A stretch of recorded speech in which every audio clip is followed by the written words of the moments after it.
Hey guys, this is Flow by Mihaly. I'm not sure how to say that surname.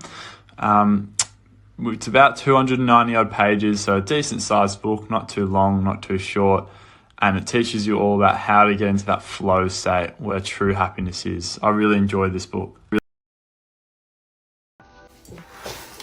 I was fighting for my life trying to hold these books up.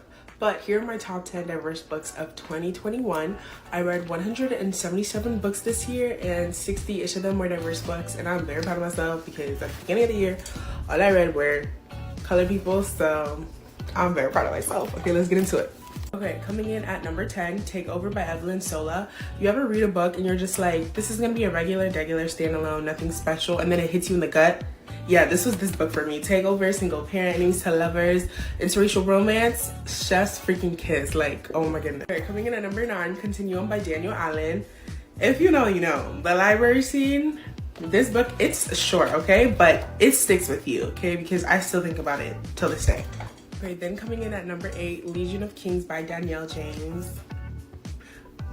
This was another one of those books that I went into not expecting that hit, you know? Like, this was so freaking good. Like, it has mafia type beat, but black romance. So good. And the smut, she's in my head all the time. Okay, then coming in at number 7, After Age, Eve Brown. I don't know if it's Eve or Evie. I'm gonna say Eve. But After Age, Eve Brown by Talia Hibbert. If you've read Bounces series, you know that book 3, she's the moment. She's the it girl, like, yeah. Okay, then coming in at number 6, the Lion and the Mouse series by Kenya Wright. This is, till this day, one of the best mafia series I've ever read.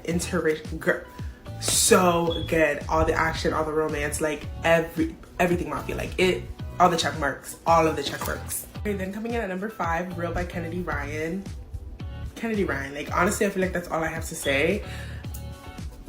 Yeah. Then coming in at number 4, Truth or Dare by Daniel Allen. Listen, this was my first book by Daniel Allen, and I feel like if you want to start reading Daniel Allen and you don't know where to start, Truth or Dare. Literally one of my, I think about it all the time till this day. I know I say this for most of these books, but like, it's true. Like, it's literally true. So freaking good. Okay, drum roll please for my top 3 diverse books of the year, because this was so hard picking. Okay. Coming in at number 3, Queen Move by Kennedy Ryan. Childhood best friends to enemies to lovers. Literally one of my favorite tropes. Like, so good. Then we have the Grip trilogy by Kennedy Ryan. Oh my, one of my favorite reads of the whole entire year.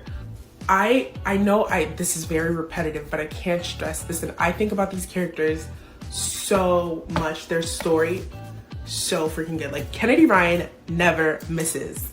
Ladies and gentlemen, her number 1, Forever and Always, Hookshot by Kennedy Ryan. The 3rd book in the Hoop series.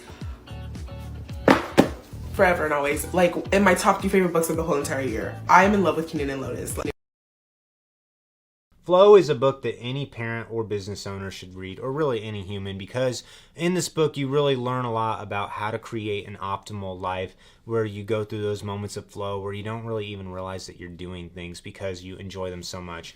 It's really changed my perspective of the activities that my son does and the way that I give him different things to do, and also the way that I approach every single work day and my different work activities as well, leaving space to have those moments of flow. There's so many great interviews and quotes in this book. You're absolutely going to love it, and it's a classic for a reason.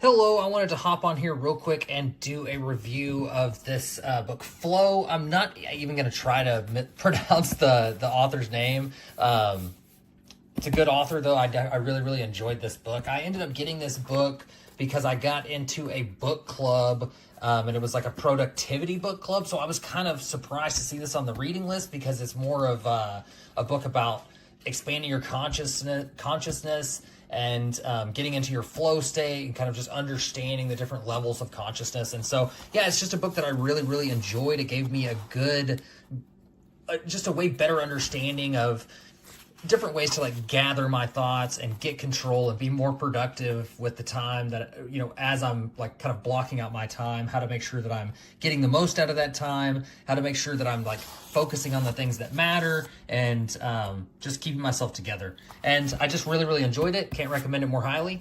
Thanks for watching. Woohoo, ladies and gentlemen, in this video I'm reviewing this book, Flow, The Psychology of Optimal Experience by Mihai Csikszentmihalyi.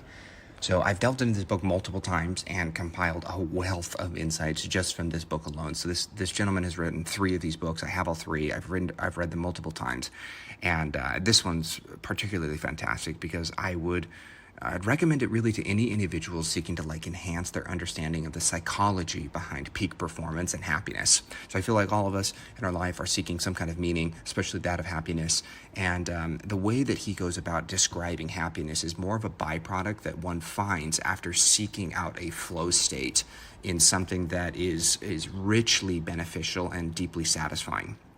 So, in essence, the book really just explores this concept of what he coined as flow, a state where people become fully absorbed in their activities, lose track of time, and experience deep satisfaction. And it's really only by getting into that state, that flow state, that one actually experiences the byproduct of happiness or meaning. So you can't seek after happiness or meaning. You have to basically seek after this flow state, which is where you get totally absorbed in an activity, you lose track of time, and then you experience deep satisfaction, or as a byproduct, happiness or meaning. So Csikszentmihalyi's writing is just like really accessible and just brimming with real world examples and psychological research. And one of the standout ideas is this notion of flow zones. It's this delicate balance between challenge and skill. And he really does a great job explaining that like achieving flow requires aligning the difficulty of a task with your skill level. Too hard and you'll snap, too easy and you'll become bored. But when if the challenge exceeds your skills, you become anxious. But like when your skill surpasses the challenge, you become like just kind of bored, and you start to look for something that's entertaining elsewhere. So flow occurs when they harmonize, leading to like a really fulfilling experience when the challenge meets your skill. A really powerful quote from this book is, "The best moments in our life are not the passive, receptive, relaxing times. The best moments usually occur if a person's body or mind is stretched to its limit in a voluntary effort to accomplish something difficult and worthwhile." And really it just encapsulates the essence of flow, the joy and satisfaction that come from pushing your boundaries and achieving meaningful goals. So if you're like seeking to understand the psychology of peak performance, you want to learn how to experience more quote unquote flow in your life, or simply want to find like greater fulfillment just in even like your daily activities, this book offers like tons and tons and tons of valuable insights and guidance. It's a fascinating exploration of human happiness and achievement, and it takes such an unconventional approach to it that it makes it a worthwhile read for anyone interested in personal growth and psychology. So anyways, that's my book review, and hope you found it helpful. Customers find the book interesting, well-written, and rich. They also find the insights thought-provoking, providing a sense of discovery and helping bring meaning to their lives. Readers describe the concept as interesting and compelling. They mention it puts them into flow and makes many things fun and enjoyable. Overall, customers say the book is worth it and a must-have. Before I buy books, I usually read the reviews. I always end up reading the bad ones, and it stops me from purchasing. I never write reviews, but I needed to. I've always struggled with depression and anxiety, just managing my life on a daily basis and getting overwhelmed by what the heck I'm doing with my life, and I stress out to the point where I feel like I haven't progressed at all. I'm 27. I put a lot of pressure on myself and ultimately realized that I haven't been enjoying my life. I bought this book, and let me tell you, it feels like it's talking directly to me. If you struggle with taking life too seriously sometimes, or not enjoying the process, or struggling with how to balance everything, I highly recommend this book. Don't read the bad reviews, just decide for yourself. I'm only a few chapters in, but I really do feel like this is the first self-help book that I will actually absorb and take action on.